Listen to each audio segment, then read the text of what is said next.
es decir, mínimo. Un sistema solar puede tener a lo mejor 12 planetas y otro sistema, otra estrella no tener ninguno, pero mínimo uno. Y calculando como calculan estos que son los científicos punteros en el tema, que hay 100.000 millones de estrellas, repito, 100.000 millones de estrellas solo en nuestra galaxia, en la Vía Láctea, y que existen, el promedio que calculan esos científicos exigentes es que tan solo en nuestro universo, y hay muchos que creemos, y científicos que creen que hay diferentes universos, que hay pluriversos, solo en el universo 100.000 millones de galaxias como la nuestra. Imagínense lo que eso es.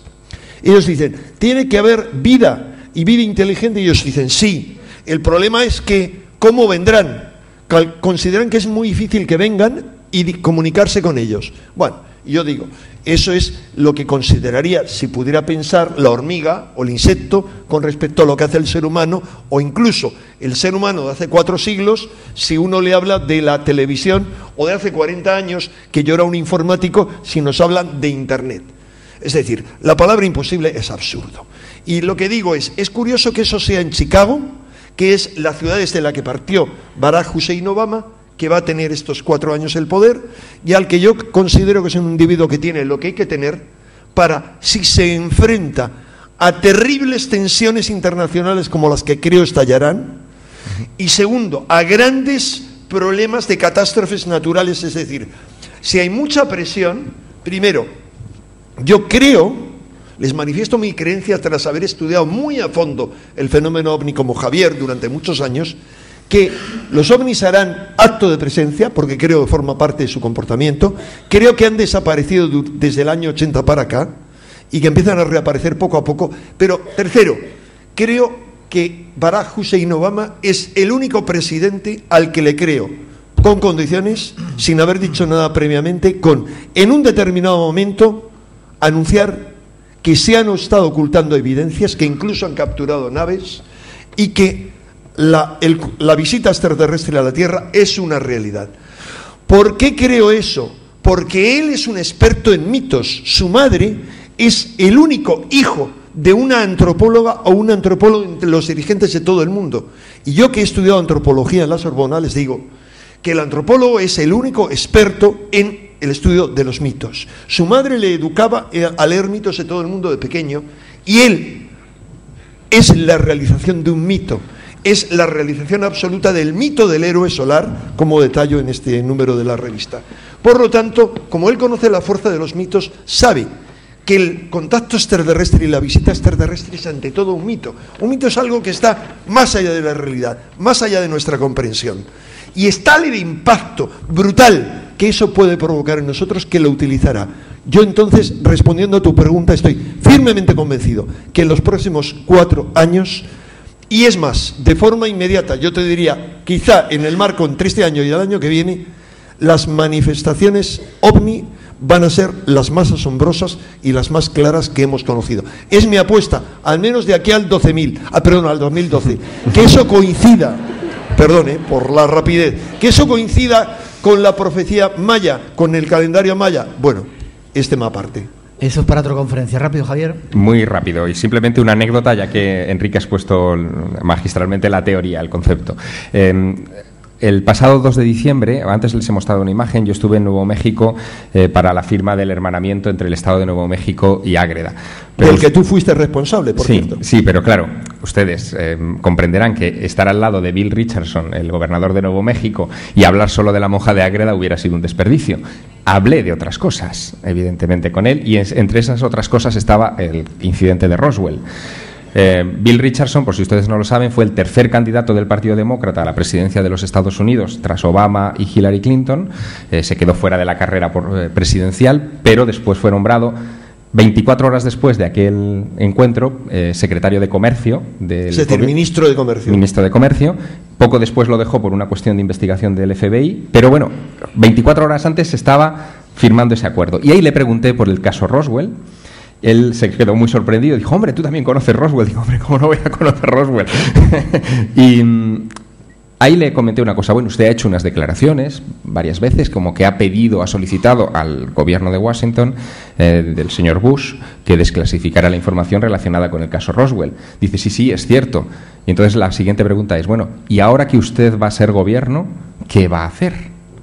Entonces, claro, él se rió y dice, hombre, lo estamos considerando. Bueno, ¿te acuerdas, Javier, que la versión que me contaste es que dijo, a lo mejor ahora el gobierno lo desclasifica? Sí. Y Javier le dice, el gobierno si es que usted va a ser el gobierno, claro, va a ser uno de los 10 ministros. Sí, que va se a tener. Da la circunstancia de que en ese equipo también está Joe Podesta, que es un personaje fascinante del que Enrique también podría hablarles, que ha trabajado mano a mano con Obama en toda la campaña, de la oficina de la presidencia transitoria que ha tenido también Barack Obama, y este hombre es un gran apasionado de todo lo relacionado con ovnis, ha dado conferencias, ha participado en eventos. Para que ustedes hagan una idea, el día que cumplió su 50 cumpleaños, el regalo que le hicieron sus compañeros de partido fue una cinta en la que el actor que encarna a Fox Mulder y a Dana Scully le felicitaban el cumpleaños y le cantaban Happy Birthday en la Casa Blanca, ¿no? Entonces, bueno, yo creo que ahí pueden ocurrir muchas cosas, y efectivamente el ambiente para la desclasificación de material en Estados Unidos es más propicio, yo diría que casi que nunca, ¿no? O sea, quizá desde los tiempos de Carter es el más propicio. Entonces, bueno, vamos a ver qué sucede. Más preguntas por ahí. Espera. Hola, buenas. Pues nada, quería felicitarles a los tres por la exposición. Y bueno, quería hacerle una pregunta a Enrique Di Vicente. Pues me ha gustado mucho la charla que ha dado sobre los poderes psíquicos, sobre la telepatía. Y quería preguntarle con qué concepto, en qué palabras se denomina, por ejemplo, si yo voy por una ciudad y yo empiezo a ponerme nervioso y sé que la otra persona está al otro lado de la calle, doblo la esquina y me la encuentro. ¿Eso es una precognición? Otra persona. Vale. No, una persona conocida. Una persona conocida, bien. En síntesis, es simplemente, yo diría dos cosas. La hipótesis más simple es que sea telepatía, es decir, uno está captando la proximidad de esa persona. Otra posibilidad sería la precognición, pero es que ocurre que en parapsicología científica no se habla de telepatía, de precognición, no me ha dado tiempo a contárselo, se habla de GESP, es decir, percepción extrasensorial generalizada, porque es del todo imposible saber, por ejemplo, el rey Creso de Lidia manda a unos individuos a investigar si los oráculos funcionan bien para que esos oráculos le aconsejen si hacerle la guerra a los persas o no. Sabemos la respuesta de uno de los oráculos, y es que le describe con detalle ese oráculo lo que está haciendo su mensajero, perdón, lo que está haciendo el rey en ese momento. ¿Qué ocurre? Que lo podía saber, era a una distancia inmensa, se tardaban 6 meses en ese entonces de un extremo a otro, donde estaba el oráculo y donde estaba el rey lo que estaba haciendo. Existe en ese caso, como en todos, la posibilidad de que sea telepatía, es decir, el oráculo lea lo que hace el rey. Segundo, visión remota o clarividencia, esté viendo a distancia lo que ocurre. Tercero, como no hay posibilidad de controlar la hora, que sea una precognición de lo que va a hacer 10 minutos después, o que sea una retrocognición de lo que ha hecho 10 minutos antes. Por lo tanto, es imposible. Por el contrario, si lo que te hubiera ocurrido, y en Toledo es un sitio donde le ha ocurrido al menos a una persona que me lo haya contado, una experiencia de déjà vu inexplicable. Es decir, déjà vu es esto, ya lo he vivido. Dice, esta situación ya la he vivido. Ahora resulta que Javier Sierra iba a hablar de Saramago y es como si yo ya lo hubiera vivido. Bien, eso se explica por trampas que nos hace el cerebro. Pero cuando lo que uno dice, uno viene de México o viene de Rumanía y de repente está recorriendo Toledo, que nunca lo ha recorrido, no ahora, sino hace 30 años que no había tanto documental en la tele, ahora lo del déjà vu ya hay que ponerlo entre paréntesis, y uno da la vuelta a una esquina y uno dice, me voy a encontrar ahí, por ejemplo, con una judería, algo así, y uno da la vuelta y se encuentra con la judería, por ejemplo, con algo concreto, esto ya lo he vivido. Es decir, sería un fenómeno distinto. Enrique no ha tenido tiempo suficiente con su charla y quiere aprovecharlo. He querido dar una segunda sobre el déjà vu. Muy breve, por favor, porque hay muchas preguntas y no me gusta que se quede la gente. Pasamos para acá, si podéis. Sí. Sí, hola, buenos días y muchas gracias por estar aquí con todos nosotros. La pregunta creo que es para Javier Sierra, pero quizás podría responderla cualquiera de vosotros. ¿Se me escucha? Sí, perfectamente. Como bien sabéis, a final de los años 80, Salvador Freixedo publicó una serie de libros en los cuales hablaba de un supuesto pacto extraterrestre de los EVES, entidades biológicas extraterrestres, de los grises, con el gobierno norteamericano. Inclusive había mucha documentación en la cual salían gente como John Lear, exagentes de la CIA, etcétera, y se hablaba de que aquello era inminente y que no se iba a poder ocultar nunca más. El caso es que no solo se ha ocultado, sino que no se ha vuelto a decir absolutamente nada. Me gustaría saber el tema de la famosa base de Dulce, que creo que, no sé si conocéis el tema, sí. Se hablaba de la famosa base de Dulce. Más que nada saber qué pensáis sobre ello. Vale. Gracias.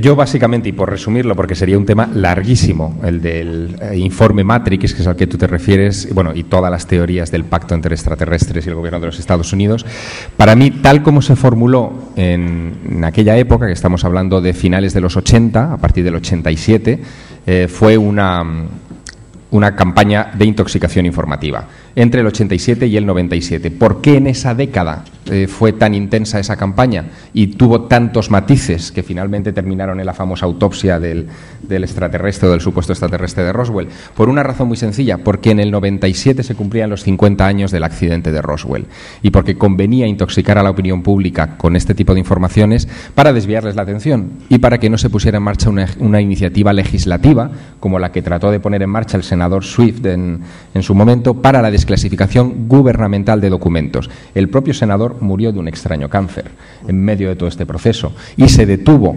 todo tipo de petición oficial de desclasificación de esta información, precisamente amparada en la locura que generaron todos estos casos y que la opinión pública y la gente, se supone que con sentido crítico, pues descartó definitivamente porque, en fin, los extraterrestres no podían estar haciendo esas cosas. Para mí fue una campaña de intoxicación.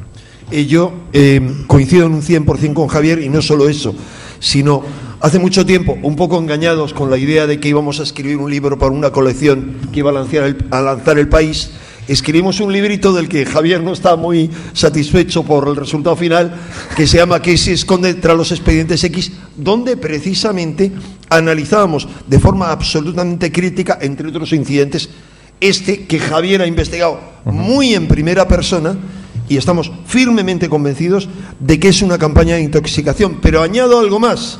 ¿Qué forma hay de que una verdad nunca pueda aparecer ante el público como verdad? Una verdad la contaminas con un 10, con un 20 o con un 40% de mentiras. Es decir, basta que eches a este vaso de veneno, a este vaso de agua, una gotita mínima de veneno, como para que no se pueda beber.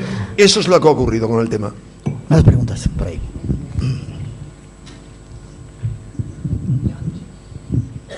Luego te pasamos a ti el micrófono. Muchas gracias para los tres, en principio. Y ahora os voy a hacer 3 preguntas, a ver si me podéis responder. Técnicas para aumentar la energía psíquica y la energía, lo que tiene que ver con la intuición. La segunda pregunta va, ¿cómo se pega el salto y cómo podemos adaptarnos mejor a estos cambios que vienen? ¿Qué es lo que podemos hacer respecto a eso? Ya está, simplemente eso y muchas gracias. Gracias a ti.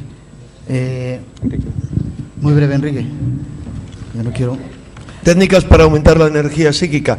Yo recomendaría básicamente 2. O sea, ya que hay que ser sintéticos, recomiendo la lectura de un libro, incluso diría de 2, que son bestseller, por lo tanto no contribuyo a nada. Y es El poder de la hora. Es un libro que ha sido bestseller, se lo merece. Ese libro me parece el más importante para hacer cosas que nos sean de una utilidad a todos, que es vivir el aquí y ahora y encontrar, cualquiera lo puede hacer, la manifestación de nuestro ser. La energía viene derivado de eso. El otro libro que recomiendo, porque nos abre a otro campo, aunque es más periférico, es El secreto. Como es otro bestseller, no importa. Me parece que, más que huir del bestseller, por cierto, la persona que primero me habló del secreto cuando acababa de publicarse en Estados Unidos y estaba fascinado fue Javier Sierra, cuando no se había hecho bestseller todavía ese libro. En cuanto a la segunda pregunta de cómo vivir el ahora y cómo enfrentarse a eso, la lectura del poder de la hora es lo más importante. El poder de la hora lo que plantea es: No importa lo que pase alrededor, porque yo tengo un ser que no es que sea solo inmortal, sino trascendente,